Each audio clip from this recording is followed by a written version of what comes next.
Hi po. So, nag-uumpisa na naman ako gumawa nitong mga paper gift bag. May mga videos na rin akong ginawa before. Kaya lang ganito siya. Medyo malapad. Parehas lang naman kalahati. Kasi ito kalahati din to. Kaya lang itong gagawin natin for today, ito ay pahaba. Ano mo naman ginawa ito, ganun din to.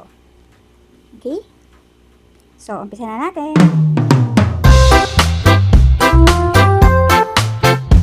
Kalahati lang tong gagamitin natin.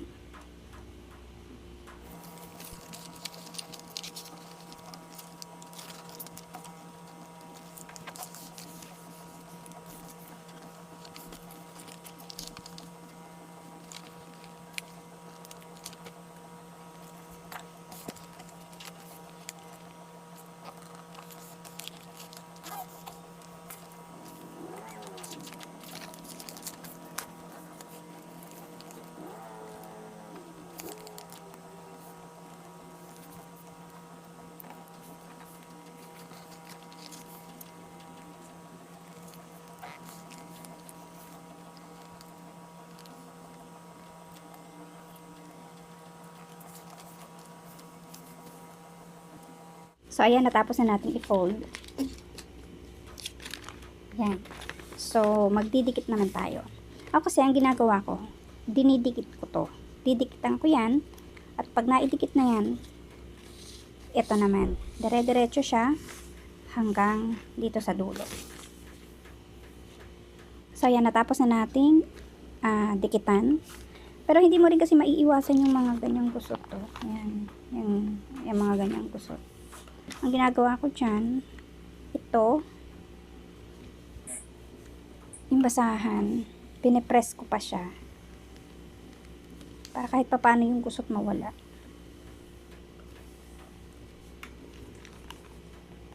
Diba? At saka hindi mo halata yung pinagduktungan.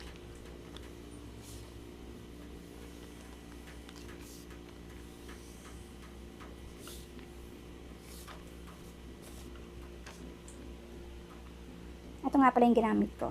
Mga sticky lang.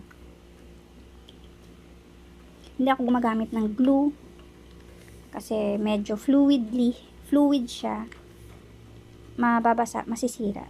Tsaka, messy siya kapag yun ang ginamit mo dito. At ayoko naman ng scotch tape din. Kasi pag nagkamali ka, tanggal ka na naman, masisira yung design ng papel. So, ayan na ano na natin ha, na-fold. Yan, na-fold na. Yung dito nga pala sa loob, hindi ko yung linalagyan ng ng glue. Ganyan lang siya. As eto na. Pa-fold na natin. Ako kasi hindi ko na mini-measure yung baba. Ayan. Basta alam kong pantay.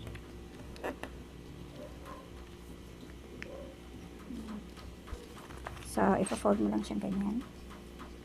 Yung desired na height na gusto mo. Tapos, ito triangle mo.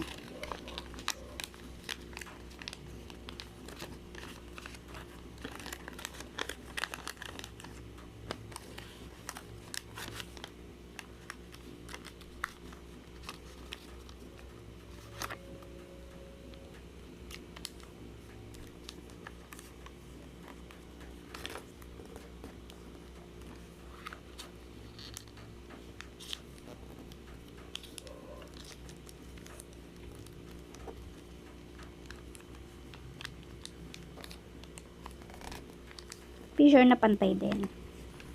Kasi 'di ba ito, 'di ba may guhit to. Tapos dun sa loob ito may guhit din siya. Kailangan ipantay mo siya doon. Yan, ipapantay mo siya diyan.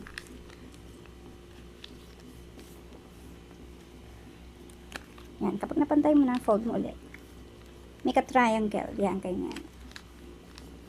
Press. And then tansyahin mo na lang. Basta lalagpas dito sa guhit. Ito yung guhit na yan. Ilalagpas mo lang yung pinakadulo. Kahit konti-konti lang.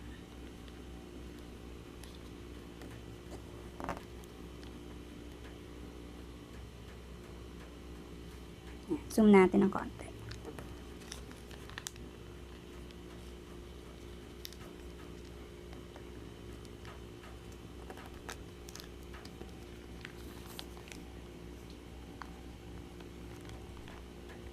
Di ba? Lagpas siya ng konti. Ganon din yung kabila.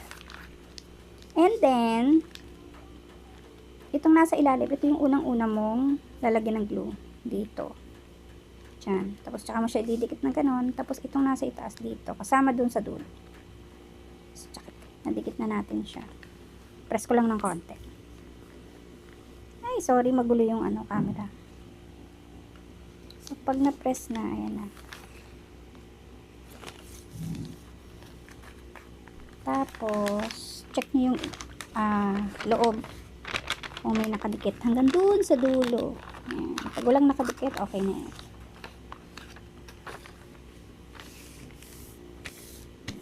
So, tapos na. Tapos dito, ipapuncture nyo na lang. Tsaka lagyan ng plastic handle. So, yun lang.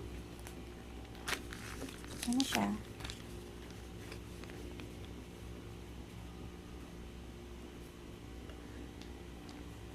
Para hindi lang yung buong wrapper at saka half na wrapper. Na ganito. Pang size naman, yung pahaba.